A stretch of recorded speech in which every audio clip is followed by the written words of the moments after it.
আমজনতার পার্টির তারেক বাংলাদেশে ফ্যাসিবাদ বিরোধী গণতান্ত্রিক আন্দোলনের সংগ্রামের একটা উজ্জ্বল নক্ষত্র।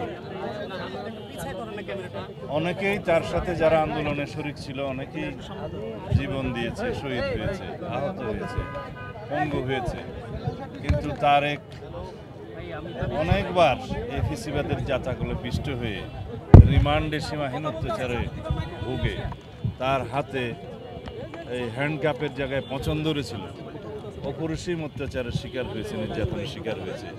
সেই তারেকের প্রতি জাতির সহানুভূতি আছে, আমাদের সকলের সহানুভূতি আছে। এই গণতান্ত্রিক আন্দোলনে একটা সামনের দিনে যাতে একটা দল গঠন করে ভূমিকা রাখতে পারে এবং গণতান্ত্রিক রাষ্ট্র বিনির্মাণে তারা ভূমিকা রাখতে পারে, সেই জন্য একটা দল রেজিস্ট্রেশনের জন্য তারা নির্বাচন কমিশনে আবেদন করেছে। দীর্ঘ অনেক প্রক্রিয়ার মধ্য দিয়ে শেষ পর্যন্ত তাকে জানানো হলো যে তার আবেদনটা বিবেচিত হচ্ছে না। আমরা দেখেছি অনেক রাজনৈতিক দল রেজিস্ট্রেশন পেয়েছে এই অন্তর্বর্তীকালীন সরকারের সময়ে, যেহেতু দেশে ন্যায় বিচার প্রতিষ্ঠা হয়েছে, আমরা আইনের শাসন প্রতিষ্ঠা করার জন্য সংগ্রাম করছি।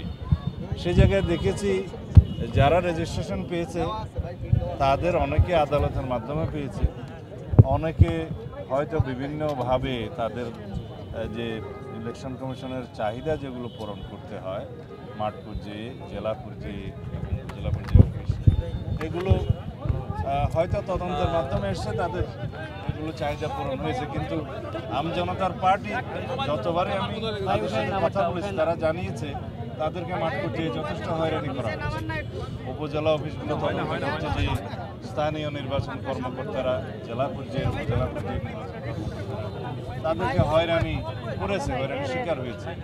আমি ব্যক্তিগতভাবেও নির্বাচন কমিশনের সংশ্লিষ্ট মাননীয় কমিশনারদের সাথে কথা বলেছিলাম যে তার বিষয়ে বোধহয় ন্যায় বিচার করা হচ্ছে না। তারা আশ্বস্ত করেছিলেন যে বারবার সময় দিয়েছিলেন যাতে পুনঃ তদন্ত করে সেগুলো বিবেচনা করে, কিন্তু বারবারই দেখা গেছে যে মাঠ পর্যায়ে তার প্রতি সুবিচার করা হচ্ছে না। এই জন্য অবশ্যই নির্বাচন কমিশনের শীর্ষ পর্যায়ে থেকে বিষয়গুলো দেখা উচিত যে মাঠ পর্যায়ে কী হয় না হয়। তা এখন আজকে আমরা অনুরোধ করেছি যে তার বিষয়টা, তার আবেদনটা যেন আবার আপিল করলে আইনানুগভাবে সহানুভূতির সাথে দেখা হয়। তারা তাদের নেতৃবৃন্দের সাথে কথা বলেছেন, আশা করি তারা ন্যায় বিচার পাবেন। আমি যেহেতু তারেকের শারীরিক অবস্থা অত্যন্ত নাজুক খবর পেয়েছি এবং ঝুঁকিপূর্ণ অবস্থা আছে, সেজন্য তাকে অনুরোধ করে আজকে তার অনশন ভাঙাতে এসেছিলাম। আমাদের কথা রেখেছে, সে অনশন বন্ধ করে এখন তাকে হাসপাতালে আইসিইউতে বোধহয় নিতে হবে তাকে।